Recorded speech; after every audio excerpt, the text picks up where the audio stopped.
Hello to everyone. I'm Ken Samples. I'm a member of the RTB Scholar team, and this is a great opportunity to get a chance to talk to you on what we're calling Facebook Lives. And the topic I want to talk to you about, I think, is really very, very important. In Latin, we refer to it as the Imago Dei. In English, it's the image of God. And I've thought a lot about this biblical teaching. I've reflected about it, I've written about it in a couple books, and I want to share a few things with you today about what it means to be made in the image of God. So, in the next few minutes, I really want to touch upon three specific areas. First, I want to do a little doctrinal study. I want to explore what does it mean to be made in the image of God? What is the basis of that? Then I want to shift gears a little bit and talk about why I think the image of God has real importance in terms of apologetics, the enterprise of defending the faith. And then thirdly, I want to talk about why I think the image of God is so important when it comes to living the Christian life, a very practical kind of component to it. So let's begin. The book of Genesis 1:26 through 28 really lays the foundation for the image of God. That's the most important passage in the Bible with regard to human beings being made in God's image. And what's interesting from that standpoint is even though there aren't a lot of passages in Scripture that specifically talk about the image of God, it really seems that all of Scripture is written in the backdrop that human beings are made in the Lord's image. So in Genesis 1:26 through 28, we're told that all people, each and every individual, is created in the image of God.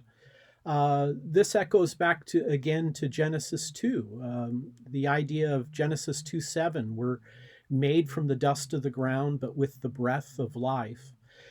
But then the question is, what does it mean specifically to be made in the image of God?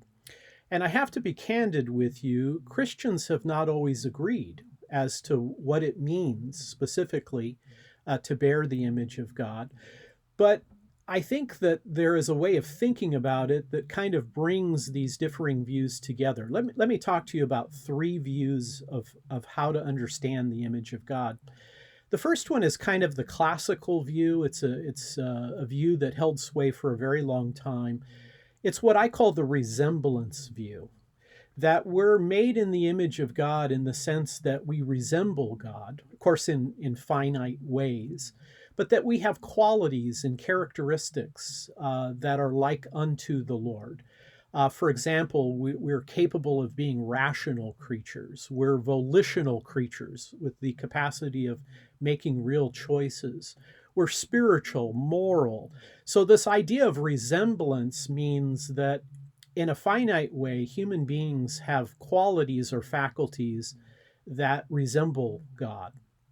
Now, that classical view, that traditional view, if you will, has held sway for a long time, but there are other commentators and theologians who talk about some other ways of thinking about the image of God. For example, some people say that the way we are most like God is in our relational capacity. So moving from resemblance to relational.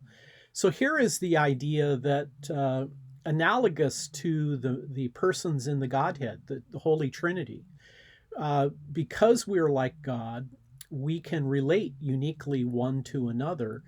And I find it interesting that in an apologetic context, a lot of people would associate the image of God with human exceptionalism, that we're exceptional creatures. Even though animals and humans are both made from the dust of the ground, humans have the breath of life. They have the Imago Dei, and that should set them apart not just in degree, but in kind. And of course, relational, one of the ways that humans seem to be exceptional in comparison with the animals is this symbolic use of language, this conversational kind of element. Well, that's a very important part of thinking about the image of God. And then thirdly, another view of the image of God has to do with what we might call the representative view. That is, maybe we're most like God when we represent him. We take dominion over nature. We're his vice regents. So we act on behalf of God.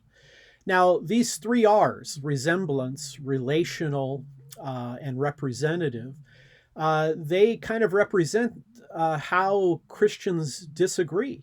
And the reality is that in Christian theology, there are differing interpretations, but I'm going to offer maybe a viable way to bring these together. This is the way I think about the Imago Dei. It's the way my colleagues at Reasons to Believe typically think about the Imago Dei. And there are plenty of other scholars, biblical, theological, philosophical, scientific, who think this way. And so here's me bringing together these three ideas about the image of God. I would argue that the foundational view is correct. That is, we resemble God. And because we resemble God, because we have faculties and qualities that make us like him, we're then able to relate and to represent. And so the resemblance lays the foundation, but the relational and representative are components of that. Now, sometimes people use other terms, in relating to these kinds of things. Sometimes people would call the resemblance view the substantial or structuralist view. Other times people would call the representative view the functional view. But I would simply say that I think one way of bringing this together again is because of our resemblance in God's nature, because we resemble him, we're able to relate, we're able to represent. Now, at this point, I want to shift gears. I want to talk a little bit about the apologetic component to this. What makes the image of God very meaningful and purposeful when it comes to defending the faith?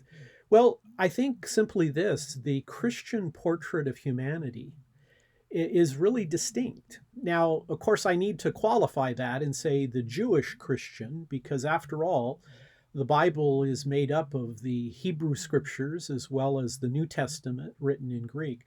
So the biblical view, the Judeo-Christian perspective or portrait of human beings, I think carries great weight. And I'm going to present it by appealing to one of the great Christian thinkers, a man named Blaise Pascal. Pascal lived in the 17th century. He was truly a Renaissance man. He was a physicist. He was a mathematician.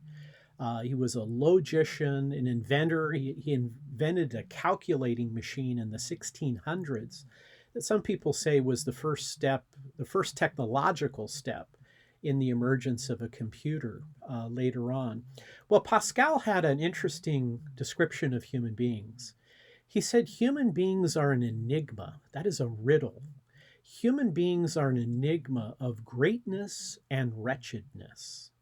And of course, what he meant, I think, by that is that the greatness of human beings, and again, I'm tying this to human exceptionalism, I'm tying it back to the idea that what makes human beings different in kind from the rest of the creatures on planet Earth is this image that we bear. Humans are distinct. Human beings develop the natural sciences. Human beings engage in mathematical reflection, philosophical analysis. There are many things that I think separate us.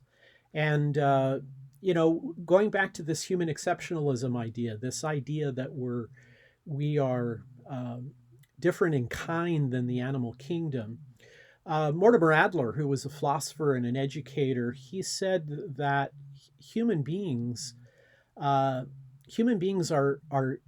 capable of engaging in symbolism when it comes to language. We blend letters together to make sounds that convey ideas. And Adler says in his book, How to Read a Book, he says that while this complex idea of symbolism, of conversation, of language, it's the most complicated thing that humans do potentially, and yet a 7-year-old largely has it mastered. So, again, this idea that humans are great and wretched sets the biblical perspective of humanity apart from other points of view. Now, let's touch on that second part of Pascal's idea. We're great, but we're wretched.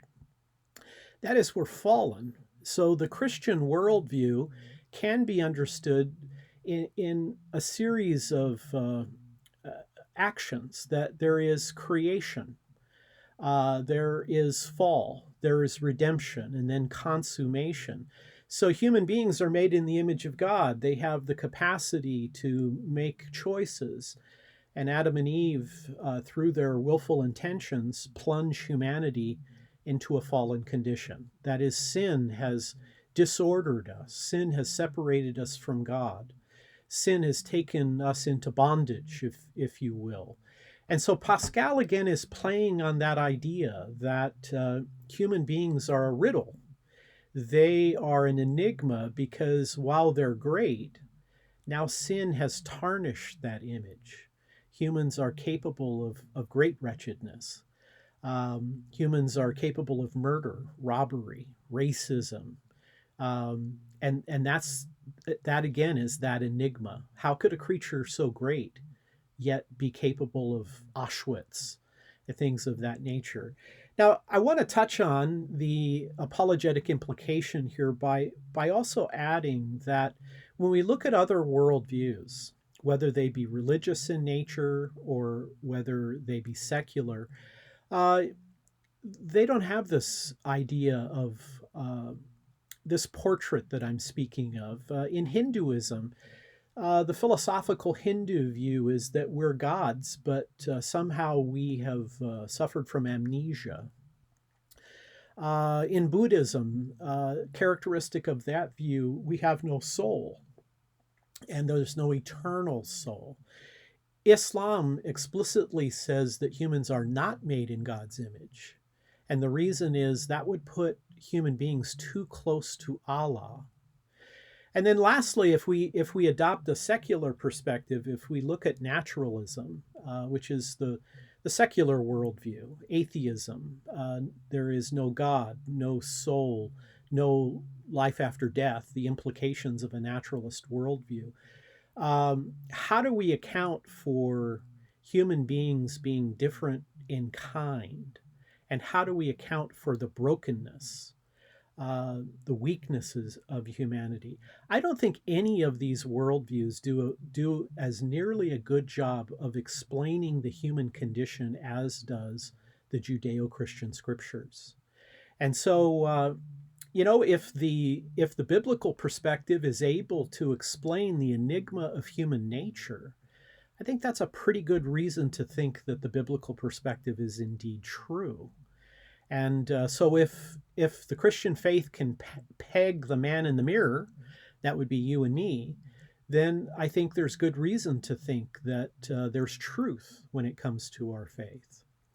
Now, again, we've touched upon a little bit of what it means to be made in the image of God, the doctrine, and I've touched very briefly on the apologetic issues, and I touch on this in much more depth in my books. At the end, I'll give you some book recommendations. But I now want to move to that third point, and that has to do with living of the Christian life. Because Christianity is not merely a faith that involves doctrine, and it's not simply a cerebral series of ideas that we want to defend. The Christian life is also a life of practicality. It is a life of faith, hope, and love. It is a life of striving and desiring to love God with all of our heart, mind, soul, and strength, and our neighbor as ourself. And here I want to touch upon some very practical elements in all of this. When the Bible talks about the image of God, it uses a couple of examples. For example, in the book of James, James says that it is cognitive dissonance. That's my term rather than his. But James says it's highly hypocritical to on one hand, worship God, and yet use contemptual language toward people who are made in his image. That it just simply does not, it is not compatible, it is not consistent. And I have to tell you that there are times I struggle with that in my own life. I have a bit of a commute to work, and I get on the freeway, and maybe somebody cuts me off, or somebody acts not so courteous to me. And I think in my mind, boy, I'd like to just give him a word. And we have, of course, this idea of road rage where people lose control. I have to remind myself that people are made in the image of God, and to use contemptual language toward people who are made in the image of God is inconsistent with biblical and Christian ethics. The Bible also talks about murder. If we go again back to the book of Genesis, uh, Genesis says that people are made in the image of God. And if you take the image of God, if you steal the image of God by murder, if you shed the blood of other people with no justification, then you are acting out against God. And in the Old Testament, murder was seen as a capital offense because not only were you stealing another's life, but you were attacking God by murdering that image. Now, what's interesting here, I think, is that in Christian history, Christian thinkers, Christian ethicists, theologians, philosophers have thought a lot about how does the image of God then affect the way we live life? And, we can extend it even further. When it comes to ethical issues, Christians, for example, when it came to war, I mean, war, almost by its very nature, involves the taking life of another person. Well, Christian thinkers have thought about that, and they developed just war theory, meaning that if Christians are to engage in war, and of course there have always been the pacifist tradition, but the consensus position was what we call just war theory. And Christians, if they engage in war, are to engage in a just war, and they are to act justly in that engagement. The point I'm making here is that this really is the Imago Dei applied to the ethical issue of war. War is always a tragic thing. It is often involves immoral actions. But if it is to be done, then we don't target non-combatants, for example. And this idea comes further in the whole idea of other issues.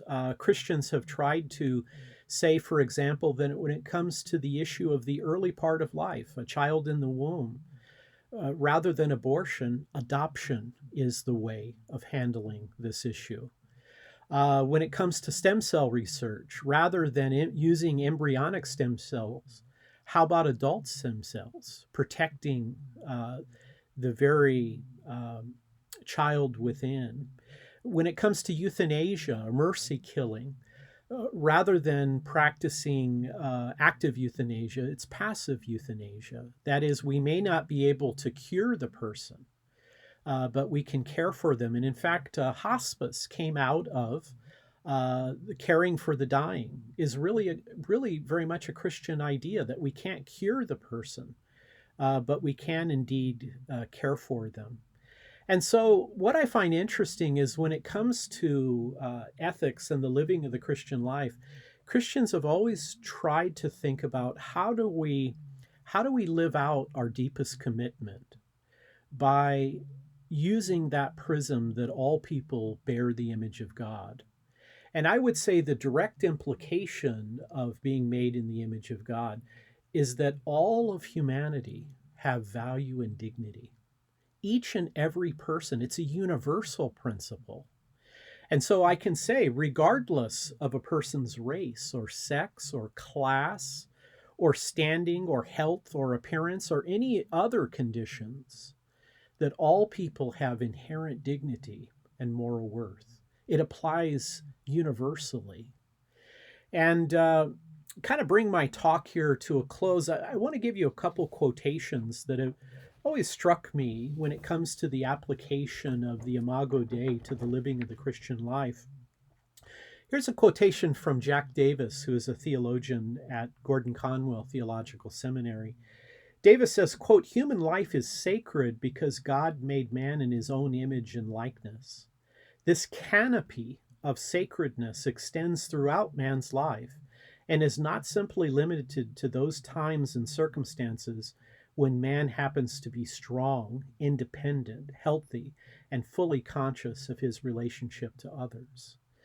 Wow, this really is the image of God, really is what lays the foundation for the sanctity of human life. Here's another quotation in a different context. This is George Grant in talking about how Christians have applied the principle. Grant says this. He says, as missionaries circled the globe, they established hospitals, they founded orphanages, they started rescue missions, they built almshouses, they opened soup kitchens, they incorporated charitable societies, they changed laws, they demonstrated love, they lived as if people mattered.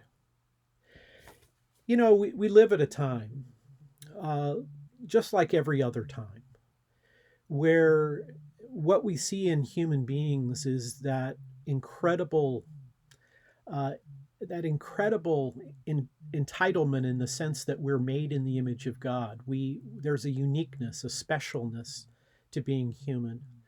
And yet, at the very same moment, there is that fallenness, that brokenness, and it applies universally. What I want to leave you with is how important this image is. I think, for example, God created human beings in his image because he always planned to become one of us. That is, the image of God makes the incarnation possible. Because humans are made in the image of God, the second person of the Trinity could take a human nature and become a man. And so this is an important doctrine. It is important apologetically in that this portrait of human beings is different than what's found in other philosophical and religious traditions. And it's very important to the living of our life. You know, I desire to keep the commands of God, not because commandment keeping saves me, but because I want to honor God. And the two commandments are ultimately to love God with all of our heart, mind, soul, and strength, and to strive to love my neighbor as myself, to love all other people, each and every person, because they're made in the image of God. Now, of course, none of us do it perfectly, but that is why Christ came to save us. And through his life and death and resurrection, he redeems us. I hope that's helpful to you today. I hope you'll think a little bit about the image of God, not only doctrinally and apologetically, but also maybe in terms of the living of the Christian life. Thank you very much. Bye-bye.